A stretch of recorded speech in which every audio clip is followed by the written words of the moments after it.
Muy buenos días a cada uno de ustedes, integrantes de esta gran comunidad normalista mexiquense. Mi nombre es Israel Martínez Quirós y soy docente responsable del Departamento de Promoción y Difusión Cultural en la Honorable Escuela Normal número 4 de Nezahualcóyotl. La Escuela Normal número 4 de Nezahualcóyotl se complace en estar aquí, en el marco del 138º aniversario del normalismo mexiquense, para compartir con ustedes a lo largo de este día un programa de actividades académicas y artísticas que estarán a cargo de nuestros maestros y estudiantes de los diferentes programas educativos en nuestra institución. A nombre de la Escuela Normal número 4 de Nezahualcóyotl, me permito dar a todos ustedes la más cálida y cordial de las bienvenidas y compartirles el orden de participación de las actividades que hemos preparado para ustedes. Nuestro programa será presentado en 3 diferentes momentos. El primero será un bloque de participaciones académicas a las 10 de la mañana. El segundo bloque, cuyas muestras serán de índole artístico, se transmitirá a la 1 de la tarde. Y concluiremos nuestro programa con un tercer bloque de demostraciones artísticas a las 5 de la tarde. Nuestro primer bloque de actividades académicas será conducido por 2 de nuestros maestros. La primera actividad será presentada por nuestro gran compañero, el maestro Ricardo Moreno Espinosa, quien nos dará a conocer, en la modalidad de taller, una serie de estrategias para aprender el sistema de comunicación braille y usarlo en la enseñanza del inglés a estudiantes ciegos. En la segunda actividad de este bloque, nuestro estimado compañero, el maestro Omar Michel Martínez Ávila, nos mostrará en la modalidad de conferencia cómo podemos utilizar el arte teatral para diseñar estrategias de enseñanza en las clases del idioma inglés. A la 1 de la tarde tendremos nuestro segundo bloque de actividades ahora artísticas, las cuales han sido preparadas con mucho entusiasmo y agrado por nuestros estudiantes normalistas y compartirlas con ustedes. En este bloque podremos apreciar la interpretación musical de 3 de nuestros estudiantes normalistas. El estudiante Diego Alexis Castro, del 4º grado de la licenciatura en Educación Especial, área de atención visual, quien hará gala de su talento al ofrecernos algunas canciones icónicas en la industria musical. La estudiante Leilani Romero, del 2º grado de la licenciatura en Educación Primaria, quien nos deleitará con una serie de rondas mexicanas. Y la estudiante Nancy Rosales, del 1er grado de la licenciatura en Enseñanza y Aprendizaje del Inglés en Educación Secundaria, quien nos trae unas interpretaciones de la música popular en el idioma inglés. A las 5 de la tarde tendremos nuestro tercer y último bloque de participaciones artísticas organizadas por la Escuela Normal número 4 de Nezahualcóyotl y serán presentadas por 2 de nuestros estudiantes normalistas, quienes igualmente han preparado con mucho cariño algunas interpretaciones musicales para compartirlas con ustedes. En este bloque podremos ver y escuchar a la estudiante Carla Janet Cisayas, del 1er grado de la licenciatura en Enseñanza y Aprendizaje del Inglés en Educación Secundaria, quien nos ofrecerá una serie de canciones populares en el idioma inglés. Y a la estudiante Dulce Saraí Arriola, del 3er grado de la licenciatura en Educación Secundaria, con especialidad en lengua extranjera inglés, quien nos presentará un conjunto de canciones de fuerte arraigo mexicano y que han trascendido nuestras fronteras. Es importante enfatizar que todas estas presentaciones estarán acompañadas además por la interpretación en lengua de señas mexicana. Esperemos que estas muestras académicas y artísticas sean de su agrado. Qué mejor manera de combatir el estrés que se vive en estos tiempos difíciles que con el deleite del arte y la cultura en nuestros hogares.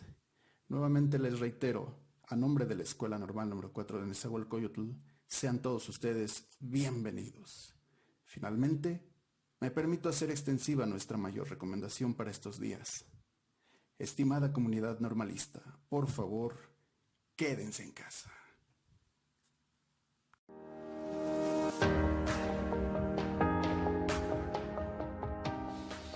Hello everybody, my name is Ricardo Moreno Espinosa and I'm a current teacher from La Escuela Normal número 4 de Nezahualcóyotl. I also teach English in middle school. I teach 1st and 2nd grade in the state of Mexico. Before we start, I just want to give you guys a little background about myself. I've been a teacher in La Normal for almost 4 years, and I have 5 years and a half as a teacher in service. I have a bachelor's degree in teaching English as a foreign language. I have a master's degree in education, and I'm currently studying my last semester of my PhD in education.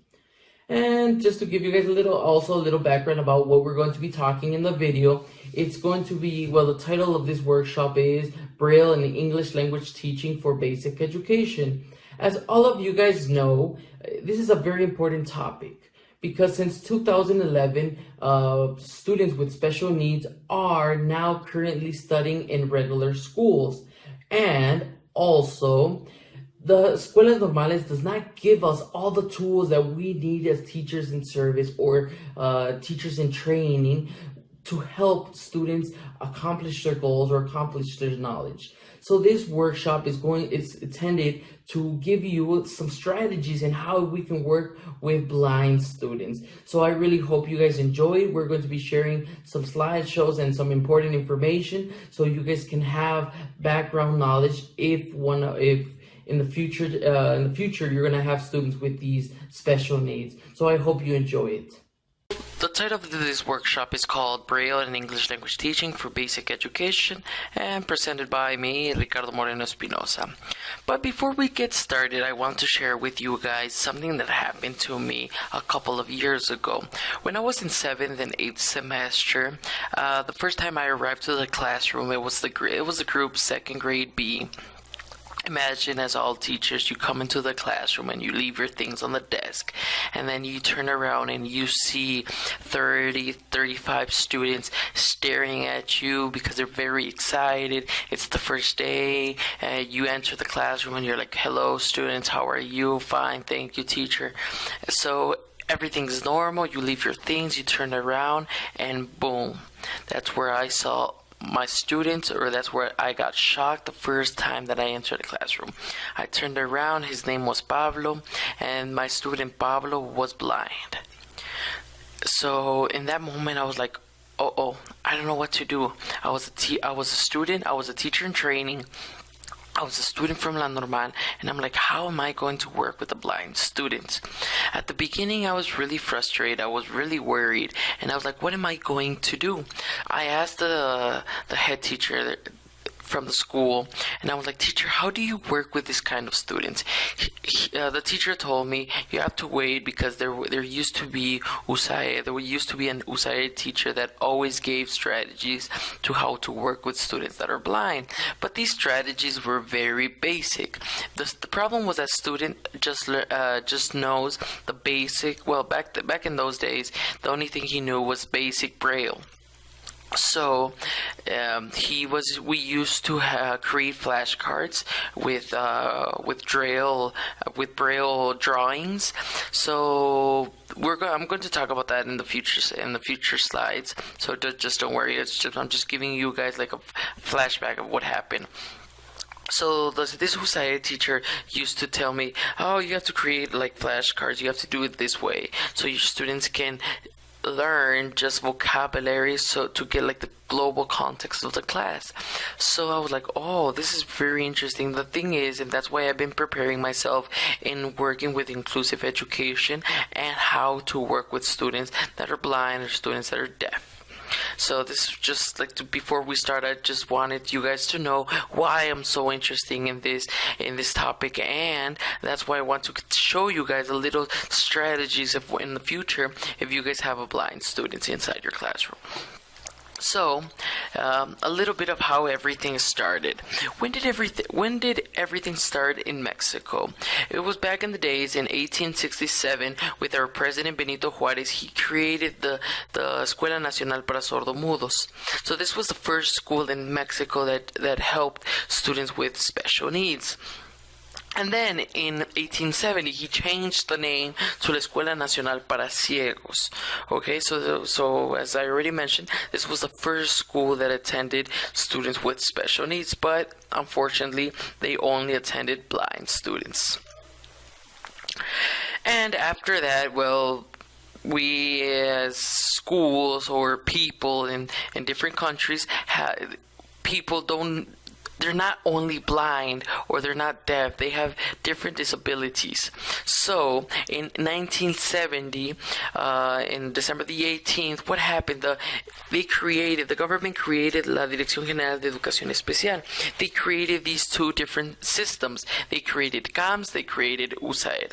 What's the meaning of CAM? Es Centro de Atención Múltiple, USAED, Unidad de Servicio de Apoyo de Educación Regular. So they created these two different systems. What are these two systems? CAM, they attend students with many, well, from 2 to 3 or 4 or 5 disabilities. I mean, if they're blind and deaf, or maybe they have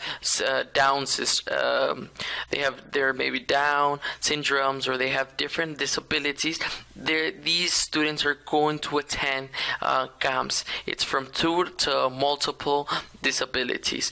And USAED, what happens in USAED? It's only teachers with teachers that attend regular schools that help teachers in service. These teachers enter your class, they see your class, and they're going to give you strategies in how to work with the topic you're seeing that week, and they are going to give you they're going to guide you in how to help students accomplish their learning standards. So that's like the different. And remember, in 2011, with reform, with educational changes, students with one disability are going to attend regular education. So that's something very important. That's why this topic is so important, because 2011, that's the new politics. So what's going to happen in the next 5, 6, 7 years, we're going to be having more and more students attending regular schools. So something that's very important for las escuelas normales is to attend this need for teachers in training to know a little bit of sign language, a little bit of Braille, of different ways of communication. Okay, so if we remember what's communication for 2011-2017 program, communication is in a written and a spoken way, but there's not just 2 ways of communication. There's many others. It's how you can communicate through Braille, you can communicate through sign language, you can communicate through body language, in written and spoken different ways. So remember, there's different other ways of communication. So I think this topic is very important for you guys to know the basics of what is Braille. And as already we all know, in 2017, 2018, what happened? They started talking about La Nueva Escuela Mexicana, and they pointed out 6 different aspects. The first one, it's obligation. What is the obligation? The obligation is parents, students, teachers, parents, the state, and the country. So let's talk a little bit about the first one, parents. What the parents right there, they already they changed the article, the 31st article in la Constitución Política de los Estados Unidos Mexicanos. It's obligation of the parents, give them education. So that's something very important. And what did they also say?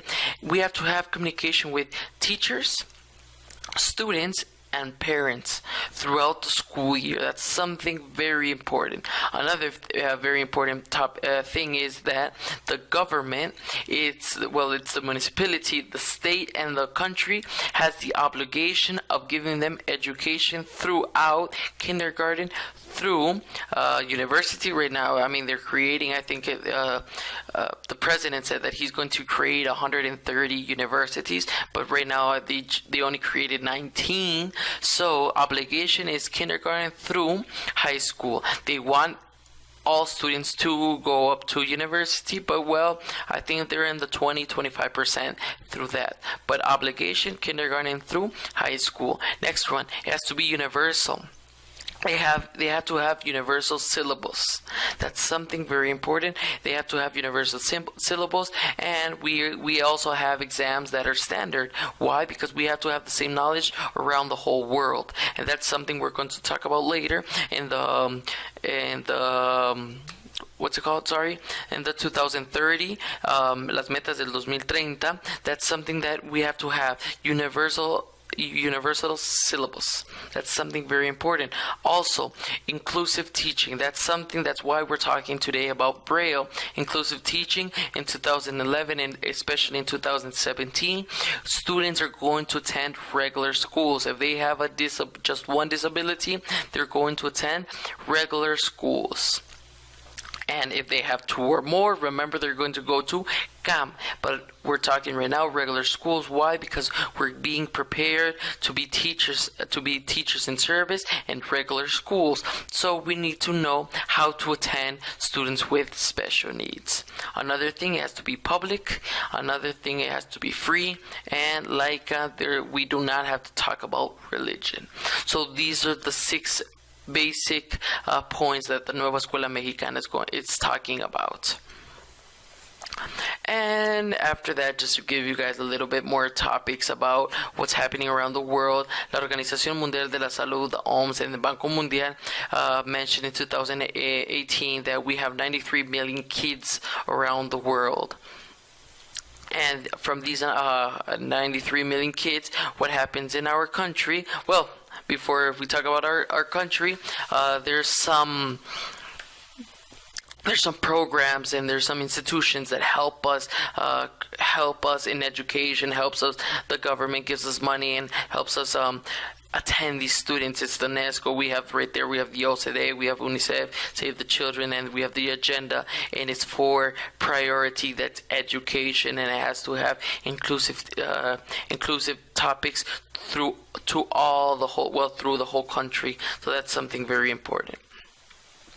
And right here we have an important quote that is garantizar una educación inclusiva y equitativa de la calidad para promover oportunidades de aprendizaje permanentes para todos. And that's something that we have to have in mind. Include me, okay? So these students are going to be in regular schools, and sorry if I'm mentioning it a lot. Students are going to be in regular schools, and we have to know how to attend these students. Why? Because I don't want students need to accomplish these learning standards. It's not just we're going to put some flashcards, we're going to have our students color. So we have to have different strategies to help students accomplish these learning standards. So that's something very important, and we have different institutions that are going to help us accomplish that. For example, here in the state of Mexico, we have very close, if you live around El Distrito Federal or Mexico City, in la biblioteca Torres Bodet, right there you can go and there's teachers that help you create didactic material, and it's free.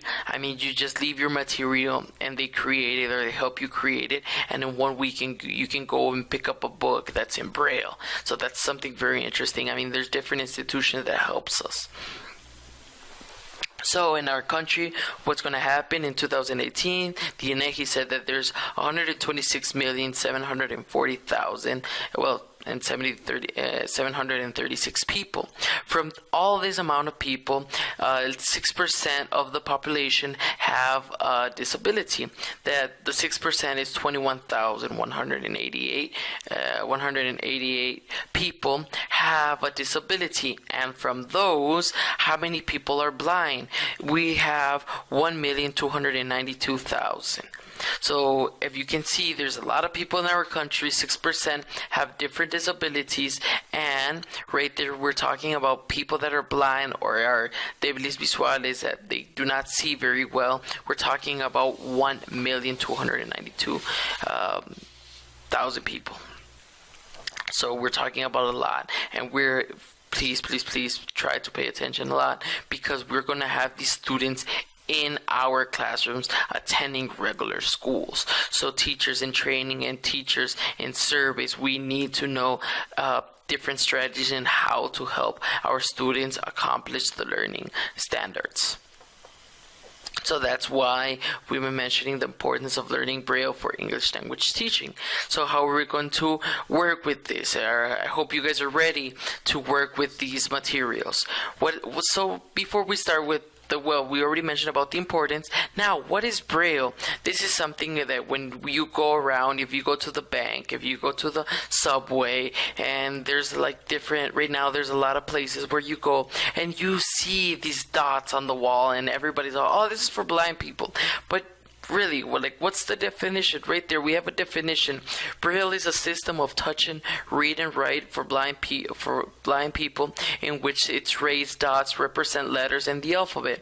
It also contains equivalents from punctuation marks and provides symbols to show letter grouping. Braille is you read it by moving your hand from left to right along each line. So that's the definition. It's a system in which it's raised dots and people read and write. Right now in this workshop, we're only going to be we're going to learn how to read it. We're not going to, unfortunately, we only have 30 minutes. But right now we're just going to learn how to read Braille. And let's go a little deeper on what is Braille. If you can see this image right here, and when we're talking about Braille, it's going to be divided by cells. So what are these cells? These cells have 6 different dots or 6 different circles. Let's talk about the dots as circles. And if you can see the image, we're going to be talking from left to right. And if you can see on the top left corner, we're going to start by 1.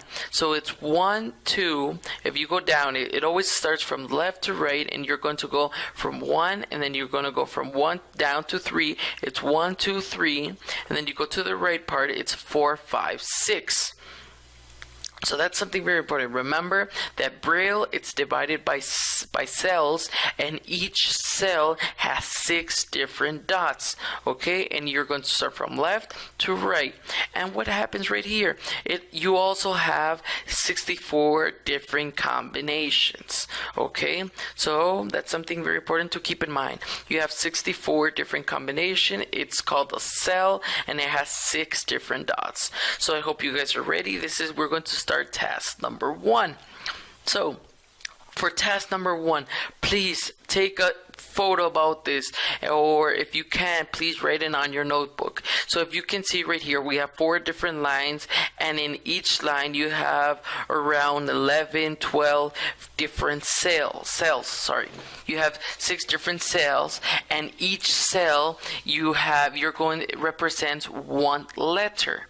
Okay, so if you can see, each cell has 6 different dots, and each cell is going to be 1 different letter. So let's start off with the first one. Task number 1. I hope you guys took a picture, or you guys, if you can, please stop the video and do it on your notebook, or if you can print it out, it's going to be a little bit easier. So task number 1, let's go with the first cell. So if you can see, each cell, it's divided in 6, and what's going to be letter A? Something very important. When we're talking about A, we usually write it, okay? A, B, C, or we write sentences. That's called black. If you write in black, or this expression to write in black, it's the normal way we write on the notebooks. Remember, it's 2 ways of communication, okay? There's basically 3 ways of communication. It's in black, it's in Braille, or, well, sign language, and we also have communication boards, okay? So there's 4 different ways of communicating. So we usually write in black. That means by pen or pencil or whatever. So that's black. And right now we're practicing Braille. But let's go back to our exercise.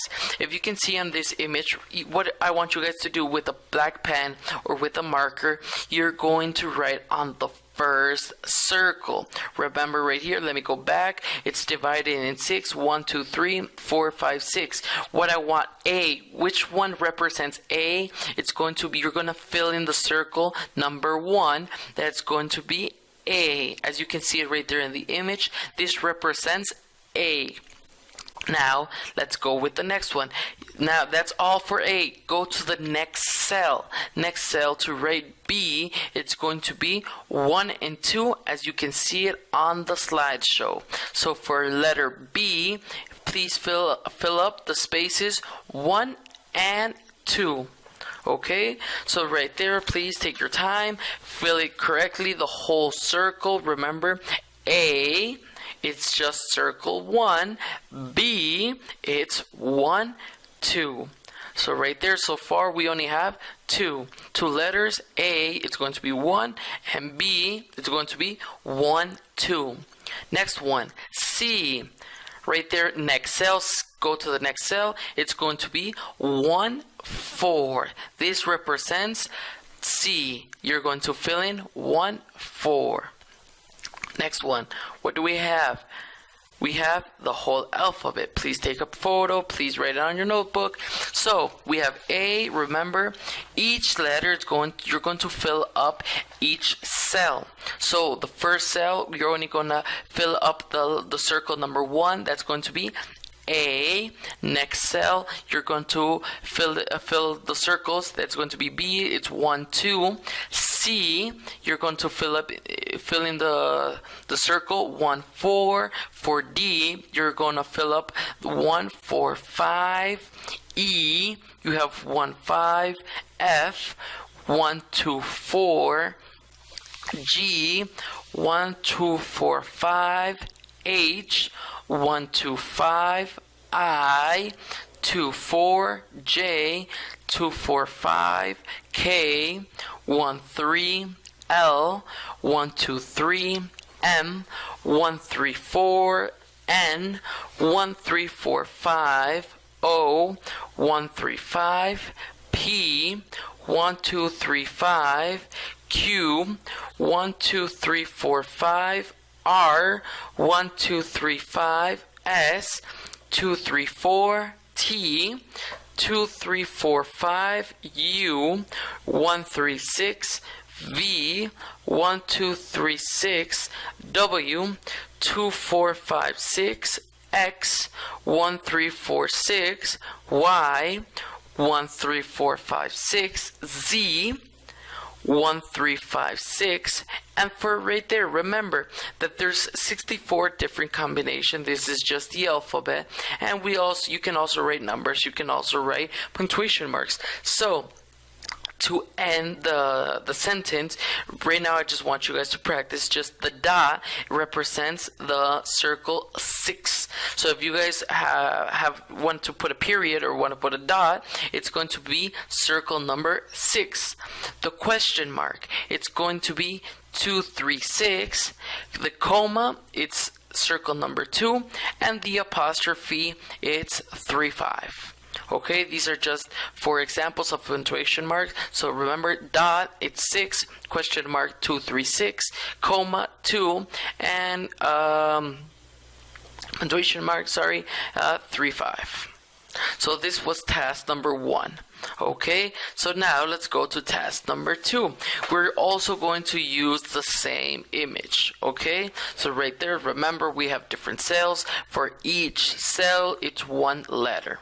Okay, so right now we finished beginners to, let's call it that way. It's a beginners for Braille. Now let's go a little bit to intermediate. It's going to get a little bit more interesting. Now what are we going to do? We're going to write personal information. What is going to happen in personal information?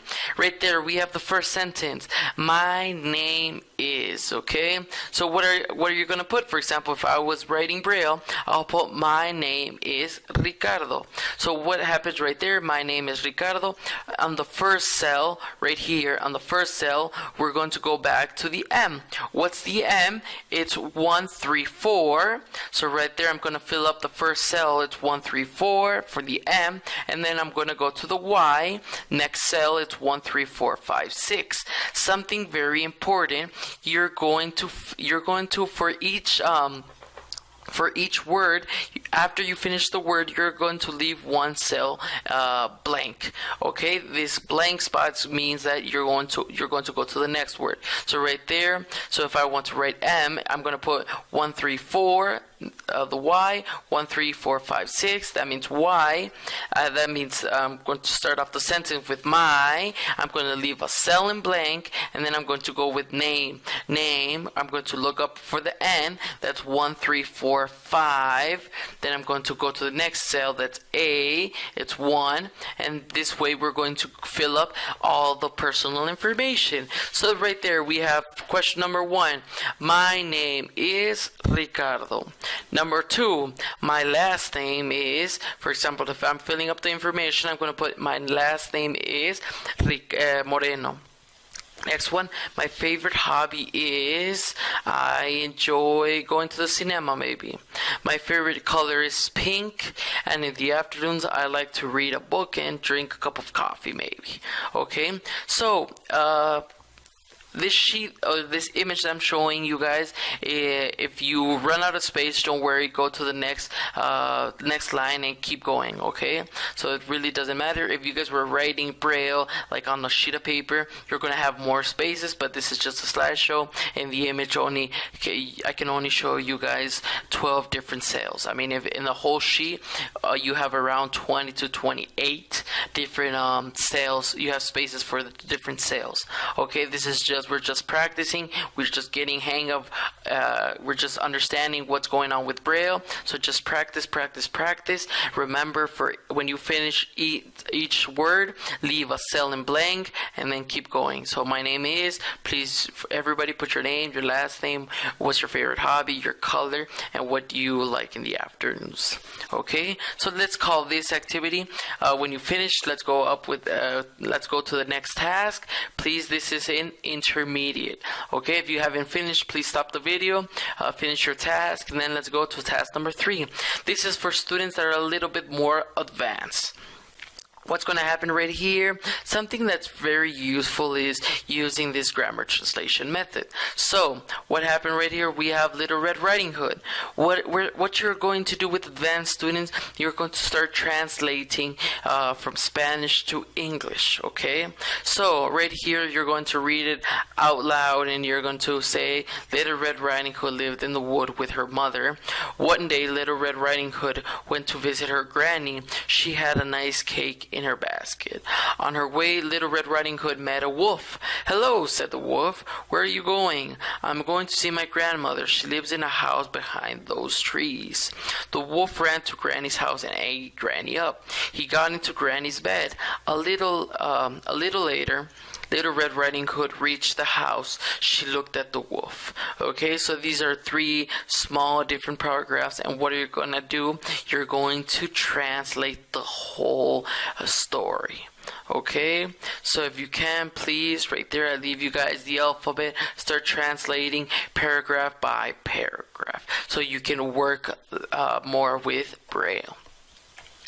And I think that's it. I shared with you guys 3 different 3 short strategies that you can use for students that are blind. Remember, something that happens is when you have a blind student, you always have to talk with your parents, or if you have USAID, or if you have different teachers, please get close to them. Why? Because not all students that are blind know Braille. So that's something that happened. As I already mentioned before, the student that was in my classroom did not know, well, he just knew a little bit about Braille, but like basic. So we started off with flashcards with Braille drawing. I hope if you guys are interested, I can show you guys a little bit later on, or I can send you guys an email on how to draw with Braille. This is just to have your student get used to Braille at the beginning, and then you can go up and start with the alphabet, and then you can go with short sentences and end up with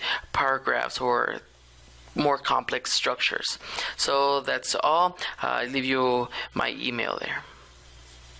Well, I hope you guys enjoyed the video, and please, if you guys have any comments, suggestions, feel free to write back. I left you guys my email in the last slideshow. So that's all for us. Thank you very much, and thank you for paying attention. Have a wonderful day.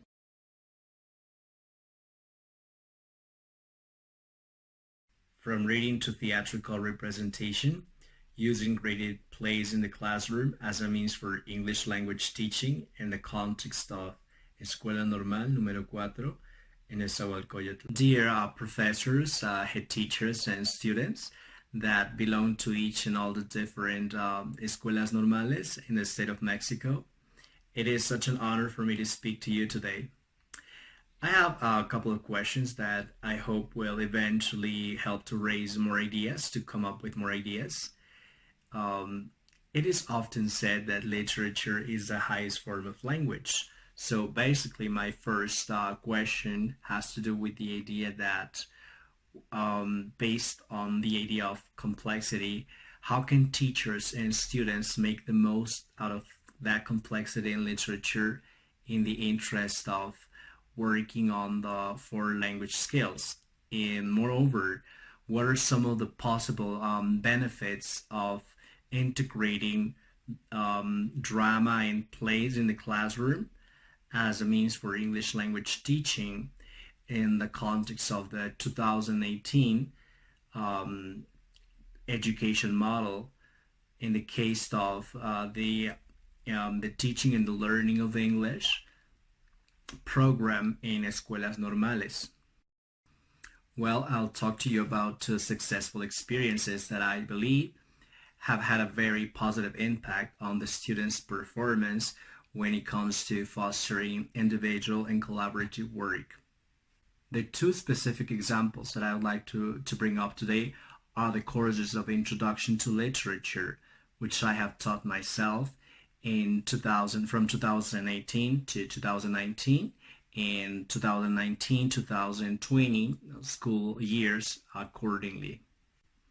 My name is Michel Martinez, and I currently work as a full-time English teacher in Escuela Normal número 4 in Nezahualcoyotl.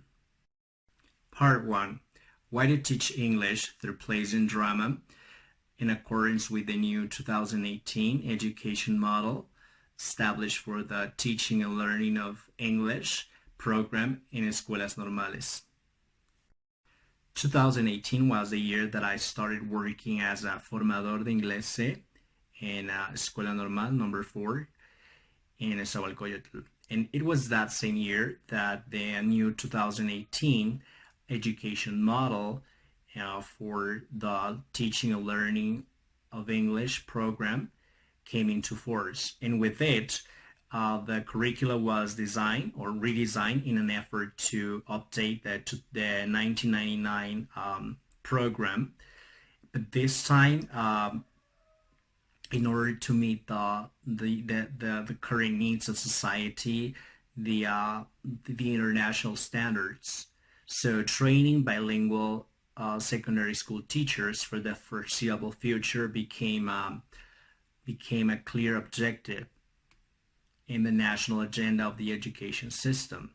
The way to teach such goal was the addition of subjects related to linguistics, academic research, and culture. For instance, we have morphology and syntax in the first semester, observation of the school context in the second semester, as well as introduction to literature. Now, let's focus our attention on the last subject, introduction to literature. But why? Because it is the core of today's topic of study. In the HESPES official website, one can look for the different resources and the suggested bibliography for the teaching of the contents of this course. When I first downloaded and checked the syllabus, the material and the activities, as well as the assessment guidance, I liked the fact that even if it had a wide variety of literary texts and activities, it also has some room for freedom so that the teacher in charge of the subject could adapt up to a certain point the contents of the 3 units that comprise the whole semester. I soon realized that if students were supposed to work on their disciplinary competencies, it would be compulsory to carry out certain changes and benefit of the students' learning process of the English language. There was a problem, and that was evident from the very, very beginning. What was that problem? Well, that all students, the class was integrated by students from all different backgrounds of the language. We have those with A0, A1, A2, B1, and a few of them with B2 level. All of them taking the same class at the same time. This phenomena took place in both cases with the group Primero Dos in 2019, which had approximately 38 students, and the group Primero Cuatro in 2020 with around 32 students. But how did the teacher know all of that information?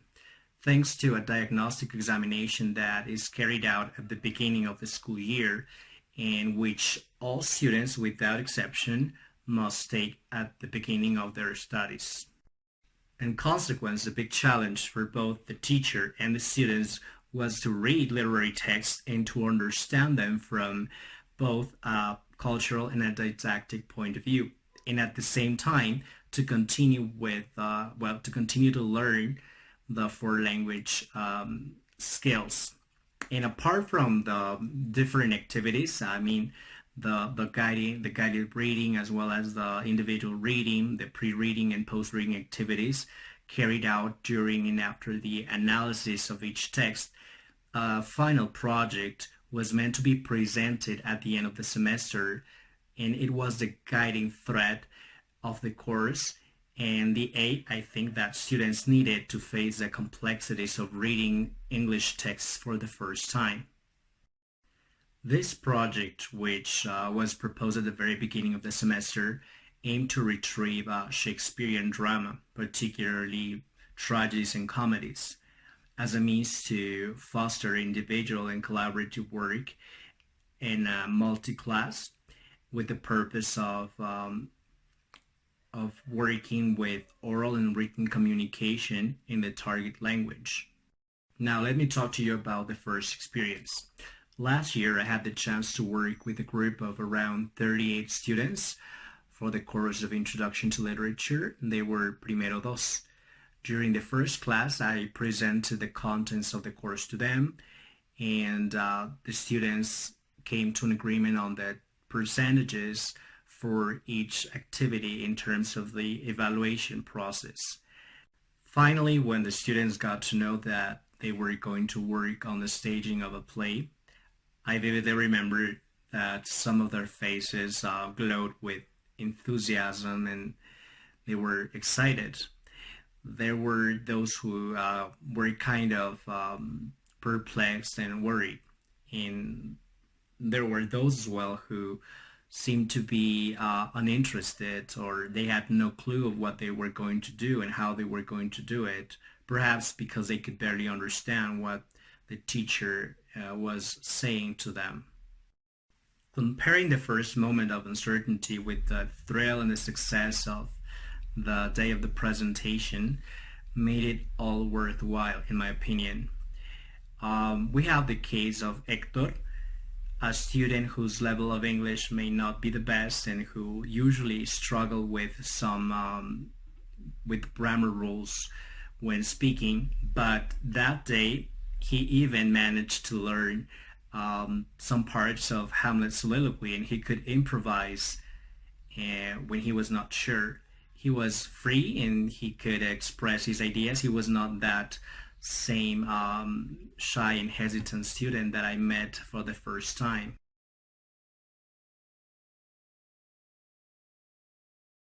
To be or not to be? That's the question. Whether what is known in mind the suffer, the slings and arrows of language, for not to take in arms against the sin of troubles to buy of ransom.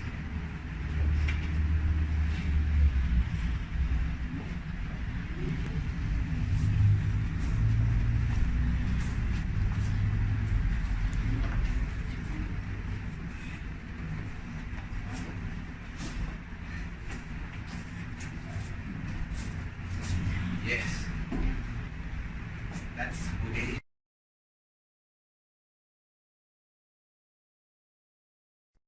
He was actually enjoying speaking English in front of the others. So here the question is how he and the rest of his classmates showcase such an improvement of their language skills, especially the speaking part, in such a short amount of time. It's a relative short amount of time, just one semester. Well, given the fact that they had already been learning for a previous semester as well. Second experience. For this year, 2020, I have a new group of around 32 students, Even if they have different names and different faces, I can witness a common denominator. They all have different backgrounds of education, different levels of the language. So they have to face the same difficulties of working in a class, in a multi-level class, and trying to understand the difficulties and the fears of reading text in English.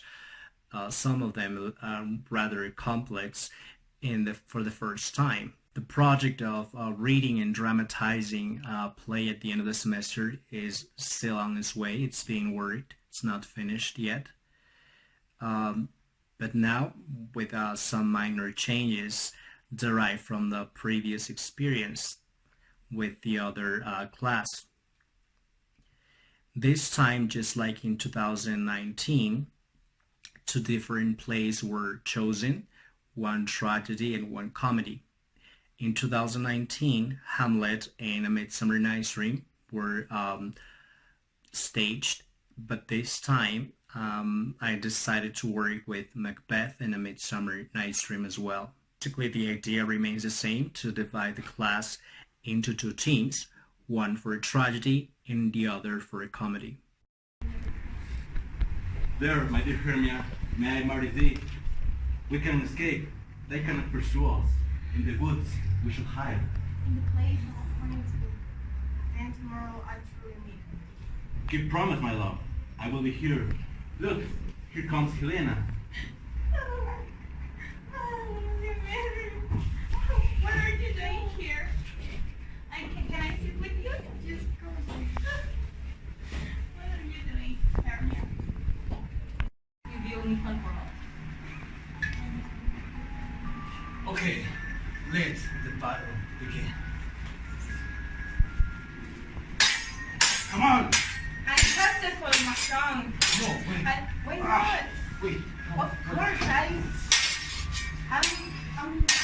will not start my song. Cheers, Hamlet! It's for you! Okay, now it's too late. In order to explain the function of Greek drama, some keywords and concepts were introduced to students, but all of this in the light of Aristotle's Poetics.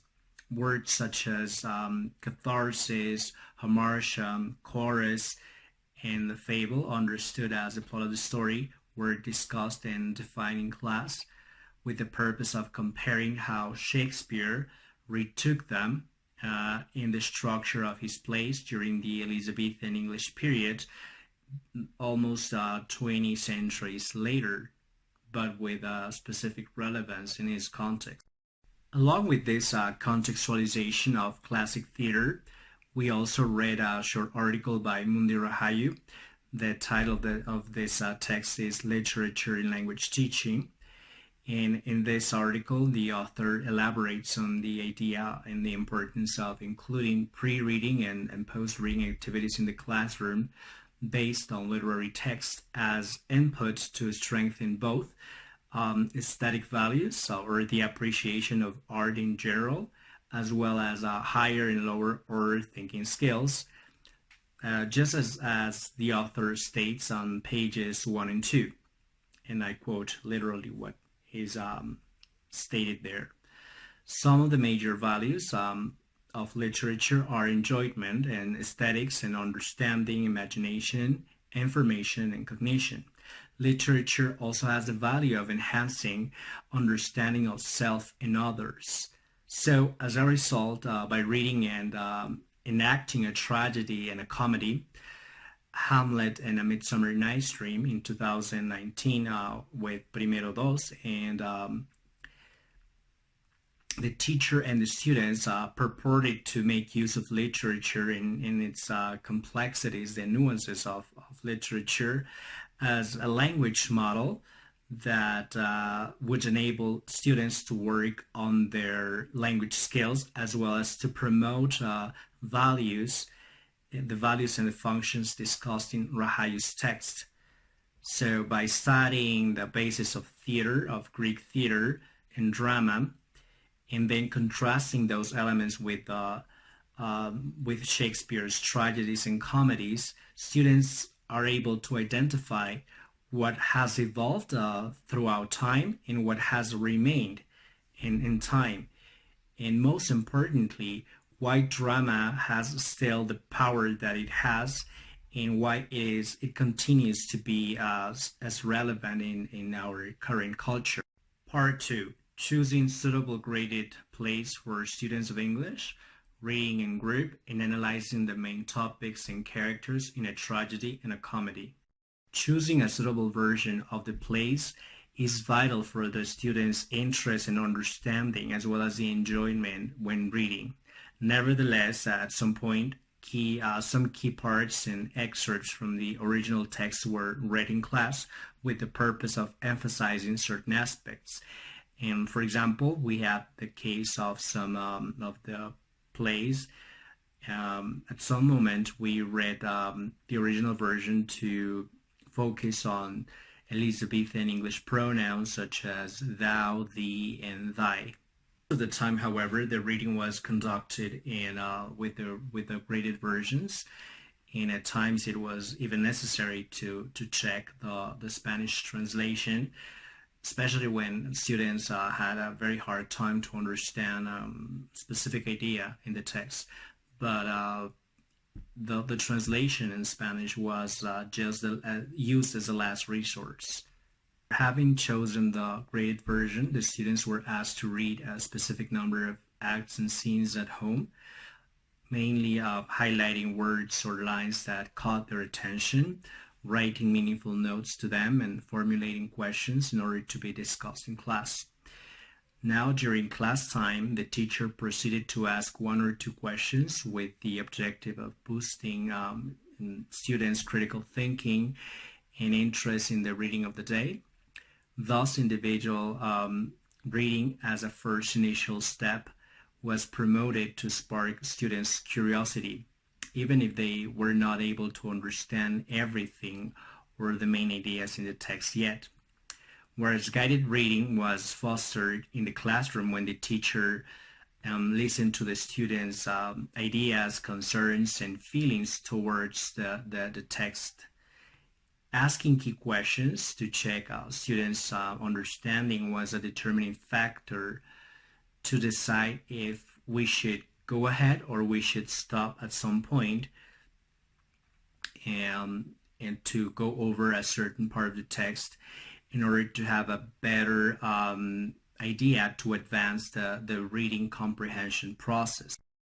Comparing the 2019 experience with Primero Dos, when students usually focus directly on their project after the guided reading, now in 2020 with Primero 4, students gather in teams to work on post-reading activities that allow them to socialize what they have understood and share different points of view. I consider that such exchange of information was and is crucial to build up the students' confidence and to relieve unnecessary stress, since now they could draw their attention to the plot of the story, the characters' interaction with each other, and the setting of the story, rather than to the vocabulary they didn't know or how difficult some words may sound to them. The result was the improvement of their overall performance, which reflected on their enthusiasm to read and participate actively in class and in their teams. This time words came more easily to them because they had something meaningful to talk about, and they could express their own emotions and ideas with a certain degree of fluency.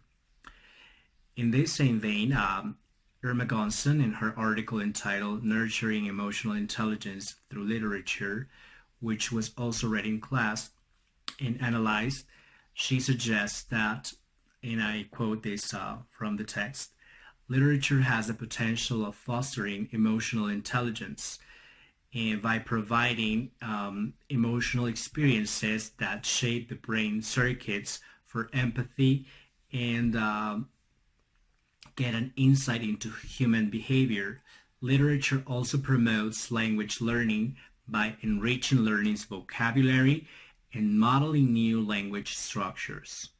One of the possible benefits of nurturing emotional intelligence in class by reading plays is that students can actually take action instead of just worrying about having every single word translated in their heads, because now they can actually use what they have just learned to communicate with their classmates with the purpose of working in their teams. And by doing so, they can in fact feel they can contribute in a meaningful way to the scaffolding of their project in order to present it at the end of the semester. So now I want us to watch some short videos of some of the students from Primero Cuatro that talk about some of the activities that were of utmost importance for them to have a better insight into tragedy and comedy, as well as their role as part of a team.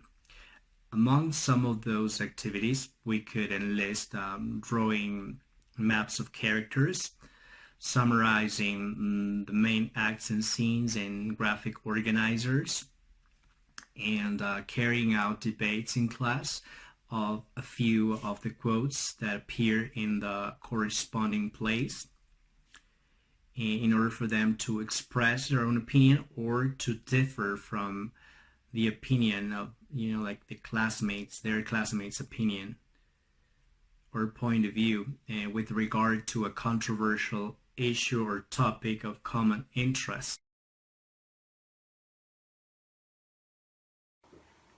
Okay. Hi, my name is Emmanuel, and the play that I am going to make is A Midsummer Night's Dream. This is a comedy, okay? And the character that I am going to be is Puck. But why? I really love this character because, in my opinion, it's funny, and I think that all the problems start by him. Okay? The elements that help me to understand the play are the next. For example, some questions that I make about the history, some drawings for the characters. This is book. And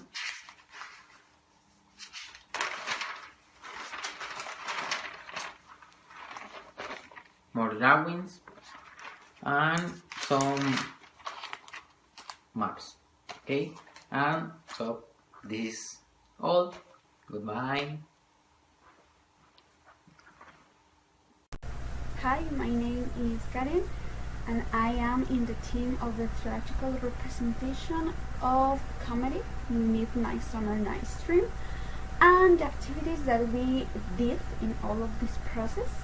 The first, we watched short videos about the principal characters and about a little bit of the history, a little summary of the history, and we create in my case I create this graphic organizer with the characters, the principal characters, and the rest of the characters of the play. And then we read the acts, and we make this summary about the whole play, about the act 1, act 2, act 3, 4, and 5. We read and we make this summary. That helped me because with this graphic organizer I understand more the play, more the history and the drama of the whole play. So that helped me a lot. The videos, the reading, and the graphic organizers. Part 3. How to build and organize a final project to stage a Shakespearean play in teams at the end of the semester. Time and available resources are two of the major concerns when it comes to organizing a project, and it requires a clear objective and a deep sense of commitment from the students. To address the question of time, a detailed timetable was designed in class in order to have a framework of reference of the actions that needed to be taken throughout that semester, and bearing in mind the number of sessions destined to work on the staging of the plays according to the dates and the schedule of our classes. The purpose of it was to distribute the amount of work in reasonable deliveries throughout the whole semester so that students could focus on making progress gradually according to each and every one of the units that comprise the whole semester. For example, according to their timetable, one of the teams in charge of representing the comedy proposed to, well, this time in 2020, this team proposed to adapt the script and the dialogues to their needs on March 10th, 2020. And that's what they did that moment in the last part of the class. Let's talk about the teacher's role now, which consisted of helping students to complete the project and to be a guide to them and a facilitator of knowledge. And I usually give them some minutes at the end of the class, around 20 to 30 minutes after having discussed the text in question. And at the end of every class, based on the dates marked on their timetable, they can gather and they work on the assignment of the day. Most of the times I like to walk around the classroom and check if they brought the material and to monitor what they're doing. In case they have some difficulties or they face some problems of internal organization to carry out the activities, I get close to them and I provide it with some support, or I give them my opinion on how to address certain challenges or difficulties. At the end, I always give them some feedback, pointing out first their strengths and at the end their possible areas of opportunity of improvement. With regard to the students' role, it is important to say that they are conceived of as leaders within their own team. So that's why they are given the freedom to delegate responsibilities in the team according to the timetable. And they set them up there, they state them there so they don't forget it. In that independence, I think may trigger a feeling of shared responsibility because they know, they are aware that they must comply with their own responsibility if they want to achieve a level of success for the whole team. Thus, individual and collaborative work are promoted as a top priority during the decision-making process as well as the rehearsals. And delegating clear responsibilities and anticipating possible difficulties and coming up with practical solutions prevent students and every member of the team from blaming the other when someone falls behind or if someone doesn't do their own part. Part 4, advantages and disadvantages of collaborative work and individual work during the process and after the staging of the plays. All in all, we can say that working with plays, dramatizing tragedies and comedies in the classroom has its own pros and cons. Of course, it is not the panacea of English language teaching, but in this case, and for introduction to literature, it may give a lot of benefits, especially if teachers face a problem of working with multi-level classes. And some of those benefits may be the possibility of working with literature, engaging students in the process, in encouraging them to become self-reliant and autonomous, and to work in teams and individually to be aware of their own responsibility in their own learning process. And they can also work with the appreciation of art for the sake of art, and they also gain other things apart from the language skills. And let's see what happens with this new group, the new experience in 2020 with Primero Cuatro. The they still have some time. There are a few months ahead and some work ahead too. Maybe in the latter part of June or in July, students will present their theatrical representation, and the success of it is will all depend on the students' commitment and the teacher's guidance in the process. That would be all on my part, and it was a pleasure to talk about my experience in Normal 4 in Nezahualcoyotl.